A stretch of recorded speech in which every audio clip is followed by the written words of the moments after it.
Assalamualaikum warahmatullahi wabarakatuh. Perkenalkan, nama saya Sylvia Yuliani dari kelas 12 OTKP 1. Jadi di sini saya akan memberikan resume saya atau rangkuman saya dari video yang telah saya simak yang diberikan oleh guru saya, yaitu Pak Kusdiono selaku guru mata pelajaran PPKN. Jadi di sini saya akan memberikan rangkuman dari kasus-kasus ancaman di bidang ideologi, politik, ekonomi, sosial budaya, dan pertahanan keamanan. Nah, negara kita ini integrasinya masih sangat terancam, baik itu di bidang ideologi, di bidang politik, di bidang sosial budaya, di bidang ekonomi, dan di bidang pertahanan dan keamanan. Tapi apa sih itu integrasi nasional? Jadi integrasi nasional adalah proses mempersatukan perbedaan-perbedaan yang ada pada suatu negara yang bertujuan untuk memberikan keserasian dan keselarasan secara nasional. Jadi ancaman-ancaman itu ada banyak. Ada ancaman ideologi, ancaman politik, ancaman ekonomi, ancaman sosial budaya, ancaman pertahanan dan keamanan. Yang pertama saya akan menjelaskan tentang ancaman ideologi. Ancaman ideologi yang saya sudah simak dari video tersebut yaitu ancaman mempunyai kemampuan yang membahayakan pemikiran masyarakat Indonesia sehingga akan mengancam terhadap dasar falsafah negara. Oke. Contohnya itu ada G30 SPKI yang dimana itu adalah suatu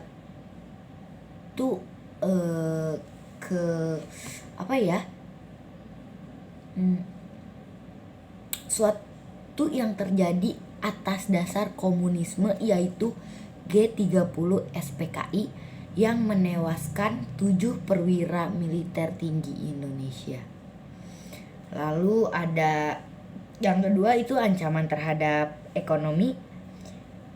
Ancaman terhadap ekonomi yaitu sikap usaha baik dari luar maupun dalam negeri yang dinilai mengancam keamanan finansial serta pertumbuhan ekonomi bangsa Indonesia.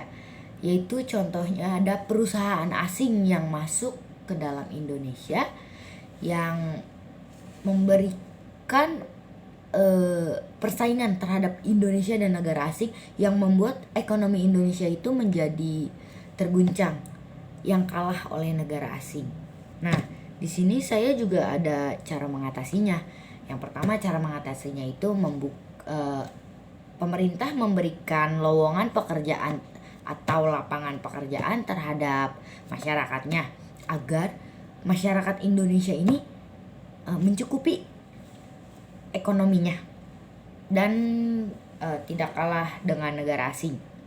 Lalu kita juga membuat suatu produk yang lebih berkualitas daripada negara asing agar negara asing itu perlahan-lahan tersingkirkan dari Indonesia karena kita sendiri bisa membuat produk yang berkualitas daripada negara asing tersebut.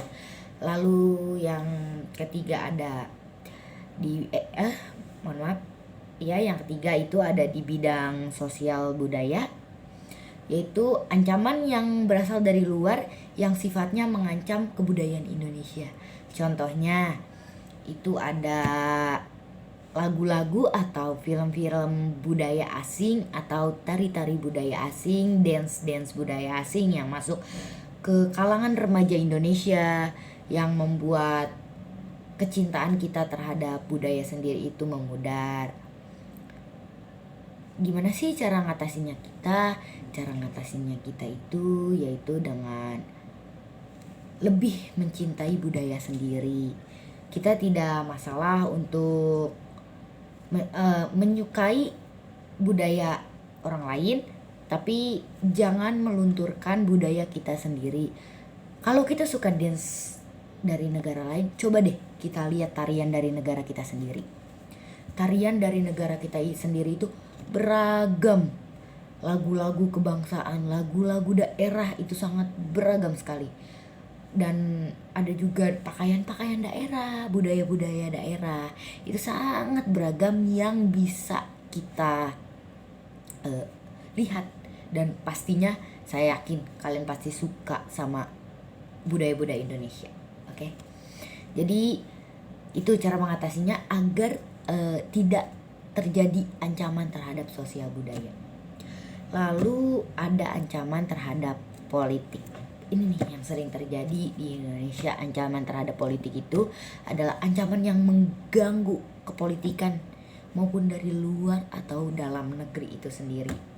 Biasanya ancaman politik itu contohnya penyebaran hoax. Penyebaran hoax tentang kasus-kasus pembunuhan, kasus-kasus selebritis, kasus-kasus tentang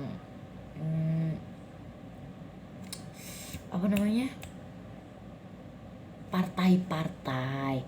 Itu tuh banyak sekali hoax yang simpang siur yang membuat pendengarnya itu menjadi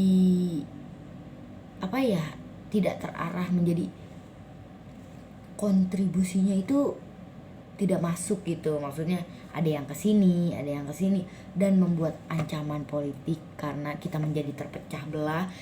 Ada yang membuat menggiring opini kepada apa yang salah gitu.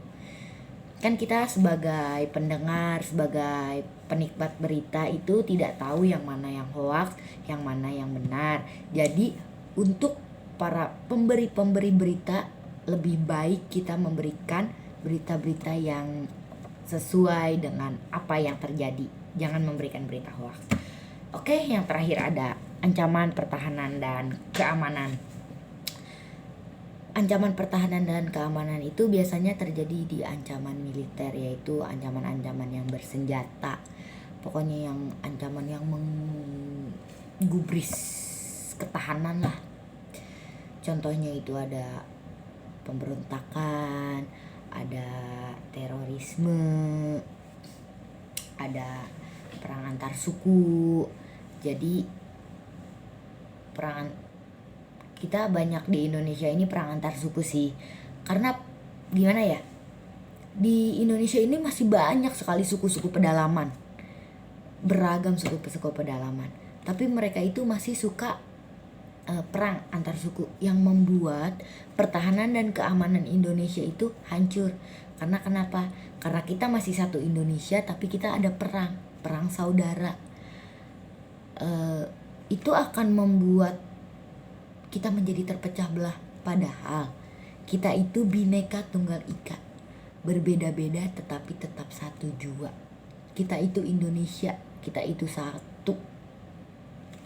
Jadi saya berharap untuk kedepannya semoga suku-suku Indonesia lebih mengerti tentang bagaimana kehidupan. Maksudnya kayak ternyata kehidupan kita bersama loh, ternyata kita itu satu loh, kita Indonesia. Dan untuk orang-orang seperti kita jangan ada yang menjudge kepada orang-orang suku pedalaman, agar tidak ada perselisihan di antara kita dan tidak akan menimbulkan ancaman-ancaman yang mengguncang pertahanan dan keamanan Indonesia.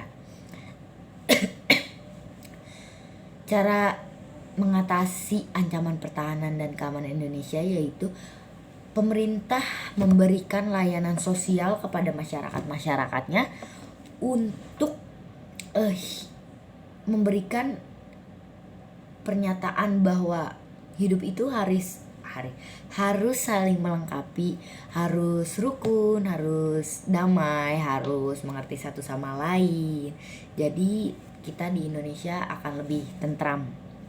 Oke, mungkin cukup sekian resum dari saya.